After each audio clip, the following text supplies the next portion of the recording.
guys, what's up? This video is a continuation to the major scale part 1 video. Today we're going to be talking about intervals and how do they relate to the major scale. First things first, what is an interval? Tracy knows what it is. An interval is the distance between any two notes. Intervals can be either harmonic or melodic. A harmonic interval is when both notes are played together at the same time. A melodic interval is when one note is played after the other, like in a melody. When we talk about any interval, let's say for example a third, we're always going to be relating that note to the first note of the scale.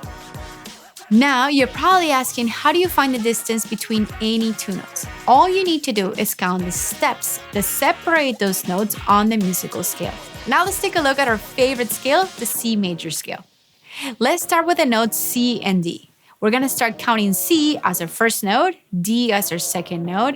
The distance between those two notes is called a major second. Now let's find out what interval we have between the notes C and E. We're going to count how many notes we have to separate them. So we start with C, D, and E. Since we have 3 notes, that is going to be a major third. Now, between the notes C and F, we have 4 notes in between them, so this is going to be a fourth. You're probably expecting me to call this a major fourth, but fourths, fifths, and octaves use the term perfect instead. So between C and F, we have a perfect fourth. Between C and G, we have 5 notes that separates them, so this is going to be called a perfect fifth. Between C and A, we have 6 notes between them, so this is going to be called a major sixth. Between C and B, we have 7 notes that separate them, so this is going to be called a major seventh. Between C and C, we have 8 notes apart, and this is called a perfect octave. What about the distance between C and the same C? This is called a unison or a first. You're probably wondering, how do you know that the interval between C and D is actually a major second and not, for example, a minor second or an augmented second? The way you figure this out is by counting the half steps between the notes. For example, a major second is 2 half steps, a major third is 4 half steps, a perfect fourth is 5 half steps, a perfect fifth is 7 half steps, a major sixth is 9 half steps, a major seventh is 11 half steps, and a perfect octave is 12 half steps. Seconds, thirds, sixths, and sevenths are the only intervals that can be either major or minor. Unison, fourths, fifths, and octaves are the only intervals that can be perfect. Any of these intervals can be either augmented or diminished. If you have a major interval and you raise it by half a step, it becomes augmented. If you lower a major interval by half a step, it becomes minor. And if you lower a minor interval by half a step, it becomes diminished. Perfect intervals, if they're raised by half a step, they become augmented. And if they're lower by half a step, they become diminished. For example, when you have the notes C and E, we said that was a major third. If you want a minor third, what you need to do is lower that interval by half a step. So from 4 half steps to 3 half steps. The notes that you will have are C and E flat. If we want an augmented third, we need to raise it by half a step, giving us 5 half steps, and the notes will be C and E sharp. If we want a diminished third, we need to lower our minor third by another half step. So from 3 half steps to 2 half steps, and the notes will be C and E double flat. You're probably wondering, why am I calling E double flat, not D? Technically, they're the same note, right? And from C, they're both separated by 2 half steps, making it technically a major second, right? But remember, for you to have any sort of third, there needs to be 3 notes in that interval. If I call that E double flat a D, there's only going to be 2 notes in the interval, not making it a third anymore.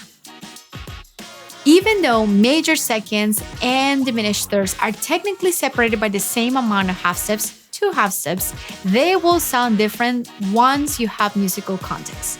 So you will be able to interpret that interval and hear it as a diminished third instead of a major second. Now that we talk about intervals, let's start talking about inversions. Inversions are when we switch the orders of the notes of the interval. So the lowest note is raised an octave higher, or the highest note is lower an octave lower. We said that the interval between the notes C and D is a major second, but what happens when we invert the order of the notes? What is the interval now between the notes D and C? What we need to do is count D as our 1 and keep going up. So D, E, F, G, A, B, C. We have a 7th. When we invert intervals, major intervals become minor, perfect intervals stay perfect, and diminished intervals become augmented. Also, seconds become sevenths, thirds become sixths, and fourths become fifths. Any interval that is within an octave is called a simple interval, and any interval that is separated farther than an octave is called a compound interval. Let's take our favorite two notes, C and D.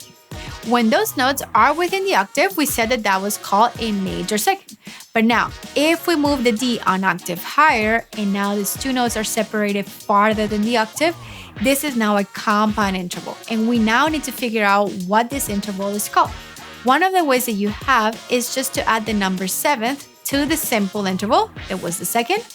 7 plus 2, it will give us a 9th. The quality of the interval will remain the same, so this will be a major 9.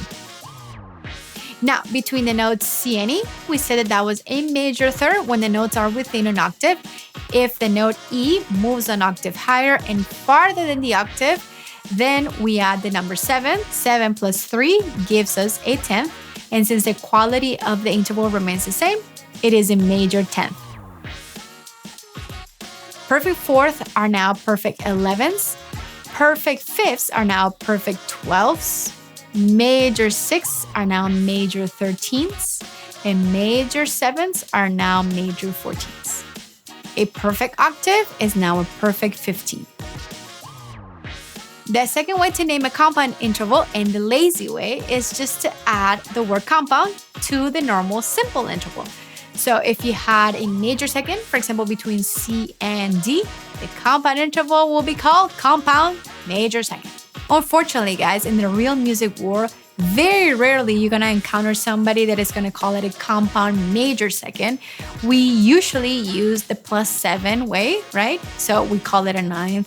So it is very important that you are familiar with this term, so when you encounter them, you know what they are. You taught me that. That's it. That's all you need to know about interval, guys. I know it was a lot, so take some time to digest it. I'm gonna leave PDFs with everything summarized for you. A lot of exercises so you can recognize intervals, inversions, compound intervals. Any questions that you have, send them my way. I really hope this video was helpful. I'll see you in the next one. Bye.